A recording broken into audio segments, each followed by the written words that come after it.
Oh, hello, and welcome to Dente Rigamortis. I'm Review Cultist. And I'm Dr. Leviathan. And we're here to discuss those internet stories most creepy and most pasta. Tonight's episode, Six-Legged Rape Centaur. And there's definitely got to be a better name for it than that. So, for those of you just tuning in, CreepyPasta is the internet's equivalent of campfire stories, scary ones. It started as copy and paste stories that went across the internet, and then that name got turned into a slang called CopyPasta, and then the creepy stories got turned into the slang CreepyPasta. So that's kind of where we're going, and we read and discuss creepypastas on the show. So just for a little, trigger thing, you don't have to worry about anything. The story is titled very weirdly, but the story itself really doesn't have a whole lot in it at all. For the title, if you're worried about the word rape in the title, yeah, there is none in the story. Yes, it's really just your basic creepy internet story, but more scary, not creepy. Now, you can find this creepy story on creepypasta.wiki. I was able to find a recording of somebody reading it, relatively okay. It's not any of the ones I used to listen to, but I just typed in the title and found one on by CreepyPasta TNYJ on YouTube. It's his only video by the looks of it, and it's not badly done. It's pretty well produced. Got some creepy ambient music in the background, but it's not too loud or anything like that. So, a little bit of backup information that I actually looked up for this story. On November 2008, on 4chan's paranormal threads, or paranormal boards, it was posted by an anonymous user. And really the only reason I know of it is because a buddy of mine sent me another thing that happens in creepypasta is that people will screenshot a board post that shows the entire story, and they'll keep that on record. So there's a ton of these creepy stories that are actually transcribed from just from screenshots off of sites like 4chan and other ones and other boards. And that's how I found it. My buddy sent me this screenshot, and I read through it. It was the first time I saw it, and I really liked it. I was a little concerned with the title, but then once I read through the entire thing, it was actually a really effective, creepy story. So yeah, we'll just roll into the story, and then we'll do the little special we have for this episode afterward. So it starts off with this guy recounting some incident that happened a couple of weeks prior to him posting it. A couple of months. Oh, was it a couple months? Yeah, a couple of months, yeah. Something like that. Yeah.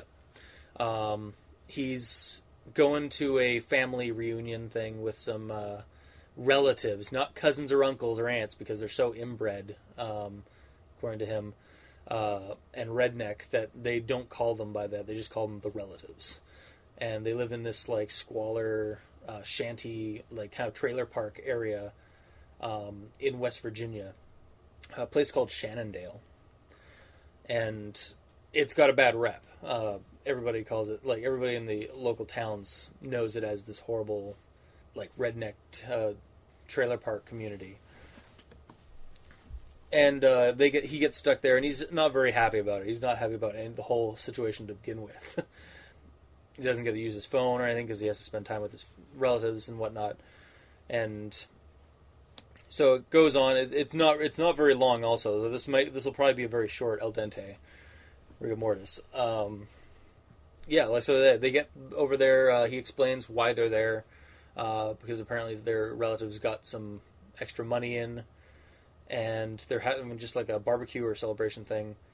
And that night, they're staying over, and he overhears his dad having an argument with his uncle about staying over because of the torrential rain. Right. Yes. Sorry. Yes.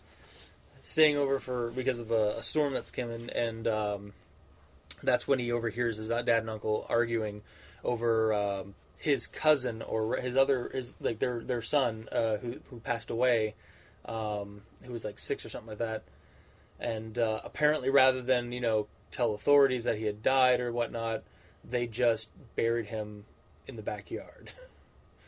So they were worried that the rain was going to dredge him back up from the shallow grave apparently that they gave him. So the parents are considerably distraught, and they're planning on leaving as soon as they can the next day, and tell their kids to stay in their room, and like that's when night comes and they start. They just go to sleep, and the one guy wakes up. I think halfway through the night, and just looks out the window next to him and sees the grave and whatnot, and then also sees something in the woods nearby starting to come out like starting to come closer toward the house and toward the property, and that's where we get the full creepy description of the 6-legged centaur, or drider, because the way it was described kind of reminded me of like more of an insectoid kind of like with its legs and stuff like that. I didn't really see centaur more than I saw. He actually uses the term horse. Yeah, that's true. But he also mentions like the legs were kind of like a beetle or a horse kind of mix. So I don't know. For some reason, I kind of got that like the way the hind legs and so that were kind of more like an insect, but they were like using horse like musculature. I don't know. I didn't get that at all. Okay. Fair enough. So, sorry. That's fine. And the creature's description is pretty creepy. Like it's this.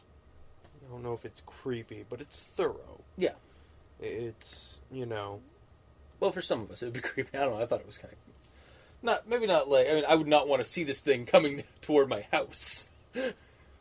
Okay, true, because it, obviously just looks like an abomination, but, yeah. There are a lot worse things I'd rather not see. This is true. And it starts coming out of the woods with this, like, with this motion that he describes like a thump, thump, thump, thump, and is heading toward the grave of the boy. And you hear shouting, it's like, it's back for him, or something like that, and you see the hillbillies grab a gun and try to ward off this thing, I think, or at least try to spring into action once it's alerted that this thing is coming toward the house and the property, and it starts. And meanwhile, this thing just goes by the grave and starts pulling the body out. And then once it has the body, it kind of just it's got it wants and walks out. And there's like mention of this like creepy moaning sound or some kind of creepy like a child sobbing. Yeah, and crying is the exact quote. Yeah, exactly. Yeah, trailing after it. Now, is that like? Do you think that's the creature, or do you think that was like supposed to be like that? It's some kind of like the kid or something, or because the kid's dead, but I'm guessing it's supposed to be the creature because I mean, how would a dead body be? There's no tell of a explanation for a dead body to be making any noise other than dragging sounds. So. Okay.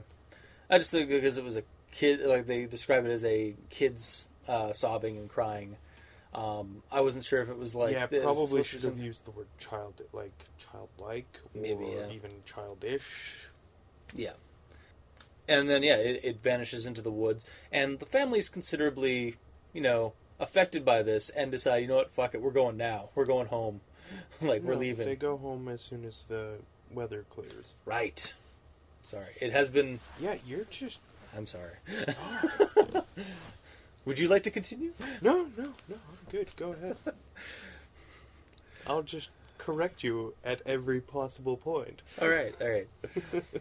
So they leave as soon as they can. They get out of there. Like, they don't stop for anything but gas till they get back to their town, and that's it. Like, the parents don't want to talk about it. The one time he tries to bring it up, the dad says, "Shut the hell up," and he does. So he types this whole account up, and then leaves it on a document, and continues his life. And then we cut to why he's posting it in the first place on the board or whatever. And it's because the night before, he works at a gas station and convenience store thing, and was putting the garbage out to the dumpster when he heard some weird like rumblings. And importantly, he's working the graveyard shift. Yeah, exactly. Yeah. He's working the night shift. 3 a.m. or something like that. Yeah. And he hears like a sound, thinks it's some kind of like hobo or something, and says like, "Better get the hell out of there," or I'm going to call the cops. And then he hears the same sound that he heard when this thing was coming, when the creature was coming out of the woods. Was this like galloping kind of like weird sound? But he remembers it from it's hinted. It was mentioned earlier in the story, so it's kind of like calling back on that.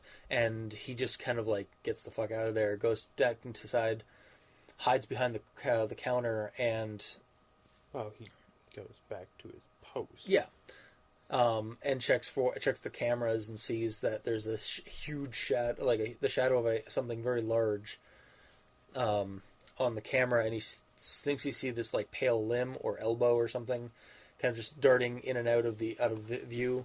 And the next thing he knows, he's waking up at 6 a.m. to his manager, just giving him the dirtiest look as he thinks he's like just some kind of druggie or something. And then he goes home, finishes up typing up the account, and then posts it online, and is utterly terrified of what this thing is. And then the story ends pretty well. So we don't know what his fate is and what this creature was. It was kind of just you're thrown into the story after he gives this account. I want to know more. I want to know what happens to him, but we don't get that. And so it left my mind, my imagination going for what could be happening next. Now, mind you, this never got finished afterward, and I may or may not have heard something from the creator. I'm not entirely sure if I trust the source I got, but essentially he's like, "Oh yeah, I posted that like 5 years ago, and I wasn't very good at writing or anything like that. I just kind of posted it because I thought it was a cool story. I don't know. I think I might leave the writing for the professionals or whatnot. But it's really cool that other people found the story really good. That's kind of like the one comment I found, and like this guy was commenting that he was the original writer. So he might have been, he might not have been. I'm not sure. I have to take it with a grain of salt since it is the internet. So yeah, that's how the story really ends. I really liked that, actually, the ending, because it leaves me wanting to know more, wanting to construct more of the story. What were your thoughts on it? It was good. Like I liked it. It was effective. There is a fair amount of swearing in it too, but yeah, it didn't I totally... read the comments this time. It was humorous. It was like, really? I'm sorry. I have no problem with excessive amounts of foul language. So it didn't ruin it for me. It's just like, I mean, it actually kind of makes it a little bit more authentic, because if this is an account on a board or something like that, I kind of expect that kind of thing. Yeah. So, and just it gives you a bit of it helps draw you into the world of these people. Yeah. You know, Like, like he may not be a hick, but he's like they're in that kind of like situation where swearing is commonplace and whatnot. yeah, it's the same as, when you're writing dialogue for someone and, you give them an accent. It gives them a little, draws the reader in a little bit better. Yeah. Foul language is just a different kind of accent, in my opinion. So, yeah, you kind of get a basis for, I don't know, it just helps you get into this story a little bit. Yeah. That's really all there is to that. As far as what I think about the foul language. I mean, here, some would call it excessive. I thought it genuinely helped. Like when someone's scared shitless, I expect to read, I was scared shitless. Yeah, not edited to get rid of not censored, essentially. Yeah. It's a little bit more closer to the truth, or a little bit more closer to a truth. Well, it's okay, yeah, that's what you were thinking. Yeah. Like, I don't know. That's just my opinion on it. I'm sure there are many people who agree and many people who disagree. Yeah. But yeah, I liked the story. I felt the end, again, was really just a bit like, I'm trying to get this over with now. Not that there was anything really wrong with it, it's just, I felt it could have built up a little bit more. Okay. Before just ending? Yeah. Yeah. And like any creature feature, I always want more of the creature. Yeah. Like, honestly, the creepiest thing in this story was the 6-year-old in the grave. Yeah. The creature didn't really get up to much. Yeah, it really didn't seem like aggressive so much as just it walked over, it went over and picked and grabbed the body, for unknown reasons, because we don't know why. But yeah, you never find out why. It never like came out aggressively. It seemed to like almost like just creepy, but like serene, kind of like, or like it seemed to be described that it like just came out of the woods without any kind of aggression toward the family or the house. It just wanted to get to that grave. Yeah, for, again, whatever purpose it had. Yeah. For all the reader knows is that, it was some sort of, like, I mean, you want a corpse of a 6-year-old kid. Your motives are, at best, questionable, but... Yeah. But at the same time, it is a monster. But at the same time, it could have just a completely innocent reason for wanting it. Yeah. So, or it could be as simple as it was hungry. And its food. It's like maybe in some kind of like creature that feeds on body on carrion feeder. Exactly, a carrion feeder. So it's like a corpse eater. So yeah, it could just be as simple as that, or as innocent as what would be the innocent reason? Maybe it thinks it's a toy, a doll. I don't know. Okay. Again, you're also never really given much. Yeah. Many clues into the intelligence of this thing. Mm-hmm. I mean, it's smart enough to get itself in and out of a dumpster. Yeah. But, yeah, again, and that just seems like foraging. Yeah, so it's almost like it's just a creature that lives on the outskirts of humanity or civilization, and just is like any kind of like night animal, like a raccoon or I was actually just gonna say it's really just a freaky raccoon, like some giant a giant hideously deformed raccoon. So here's something else that I was kind of getting a vibe off when I first read the book, read the story. I was kind of getting this vibe from a scene from a movie that we both like, Pumpkinhead. When the kid is looking out the window and then it's raining or it's thundering and stuff like that, and he sees the monster attacking the guy, or sees the Pumpkinhead attacking the dude in the woods next to their house. I kind of got that same kind of like creepy, or kind of like ambient vibe from that. Like that kind of, for some reason, that went into my head while I was reading the story.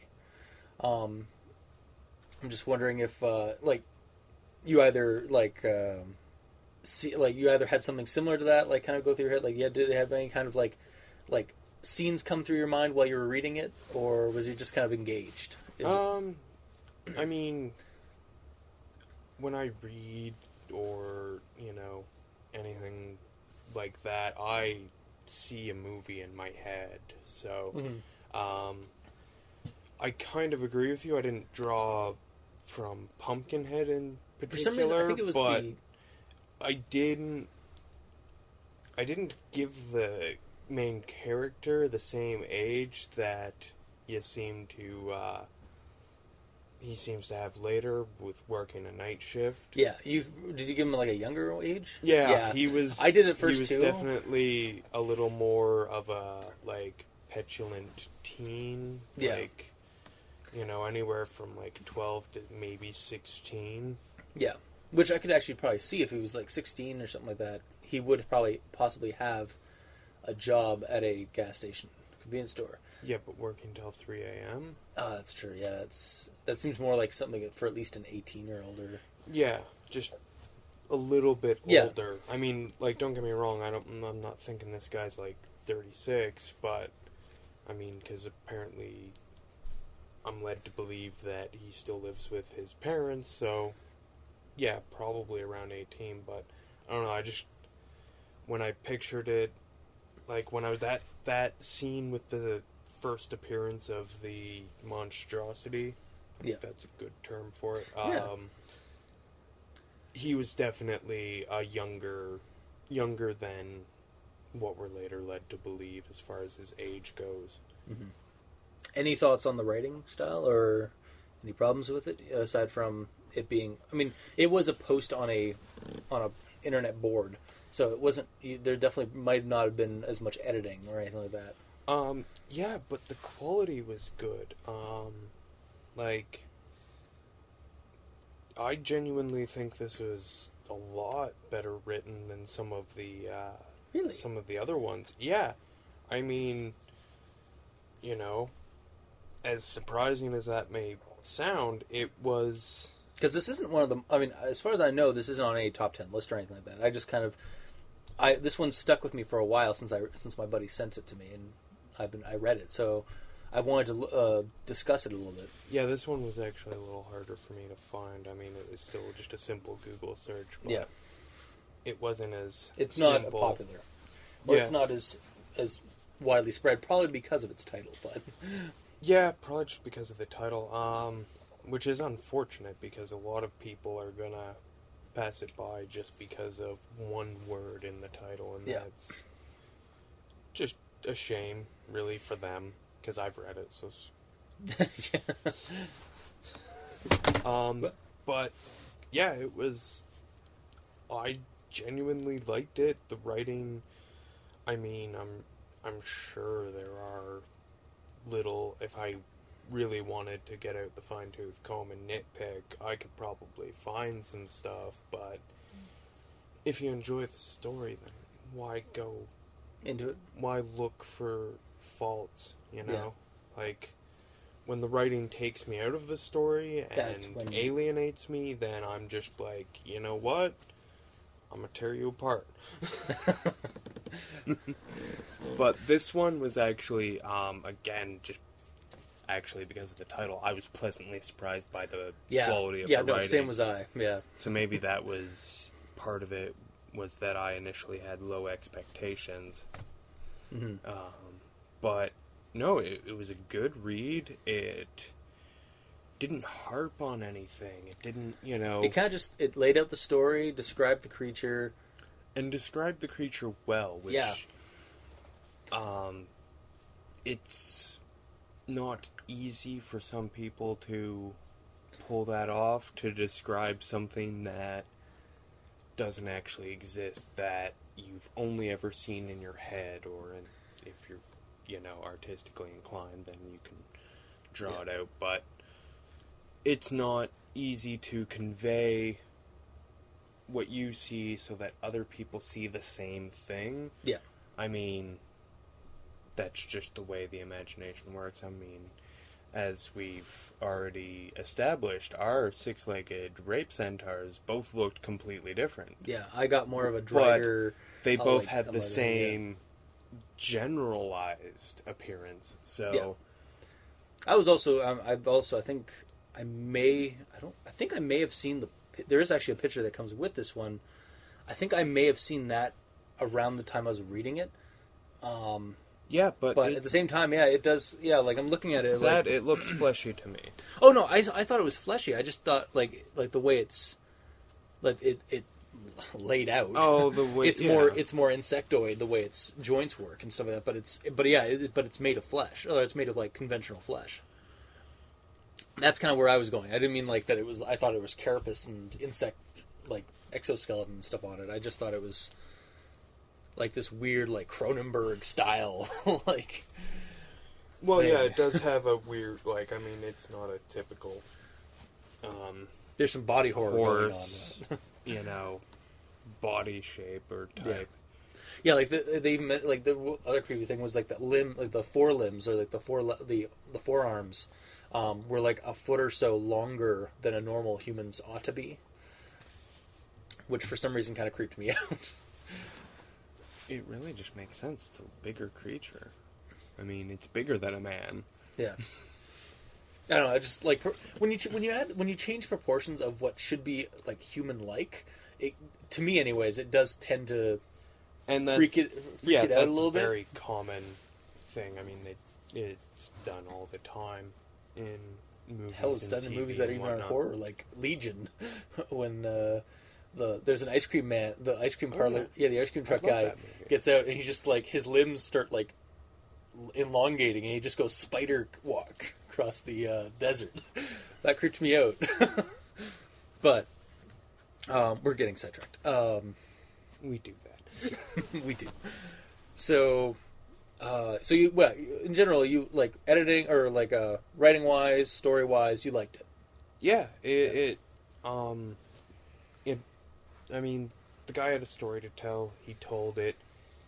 He didn't waste my time. Like some of these other ones we've done, I felt like, wow, you just wasted my time. And I find it absolutely hilarious that you've pulled a lot of those titles from top 10 lists. Meanwhile, this one, was literally, I mean, not that we've done a super thorough check, but it's not on any of these top 10 lists. It wasn't, a simple, it is click on the first thing in a Google search and you get it, for me anyway. Mm-hmm.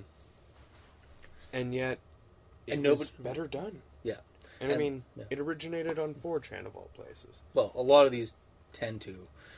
Because that's where... I don't know the origins, because I'm just finding them on the wiki. The wiki, collects all of them. But from what I've gathered, I don't even really know for sure, but from what I've gathered from... Wow, we are a couple of experts. We're totally professional. We've got this shit down. From what I understand, though, a lot of these do end up spawning from boards like 4chan's Paranormal, I think it's called X. And... So, similar ones, like somethingawful.com or Reddit, stuff like that. That's kind of where they spawn, and then CreepyPasta Wiki, and it wasn't until later that CreepyPasta.wiki and CreepyPasta.com and all that started getting a community that was actually making their own stuff. Okay. So, a lot of these ones that I've been we've been presenting have been actually the oldies, the classics. We haven't really, I don't think we've actually... discussed one that wasn't a that wasn't next gen. It wasn't a next generation creepypasta, like one that's actually made at a creepypasta wiki or whatnot. Except for maybe the first episode when we had these the legacy stories, because I'm pretty sure those legacy stories were all created around Candle Cove from the .wiki site. Okay. But yeah, so. Would you? I personally would probably recommend this to anybody who wants to get a short, quick, creepy story, and just straight up tell them the title has nothing to do, or the title, that title word is not really related. The one word you're concerned about, because, I mean, we're all going to be concerned about the same word. Yeah. It's not, it has nothing to do with it, yet, unless, something happened when the dude passed out, but he never even mentions being sore, so. Yeah. Oh. Yep. But would you recommend it? Yeah, particularly into, people who are, like myself, fans of the creature features, who like, a decent monster. I mean, I don't know. I feel weird calling it a monster because it doesn't really do anything. I mean, yes, it takes a corpse, but... Well, if you think about it, neither really does Bigfoot in real life. He just kind of walks or but strides. I don't think of him as a monster. Okay. Then I guess I'm the horrible monster, because... Okay, so we both pretty much the synopsis, or the consensus is... Yeah. You know what? Ignore rape.